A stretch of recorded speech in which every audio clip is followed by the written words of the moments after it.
সামনে গিয়ে মায়ের চরণ ছুঁয়ে দেব। ভেবো না হঠাৎ সামনে গিয়ে মায়ের চরণ ছুঁয়ে দেব।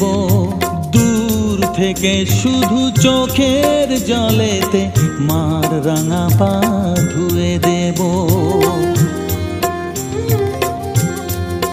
শুধু আরতি যখন করবে মার পূজা দীপ তুলে ধরবে।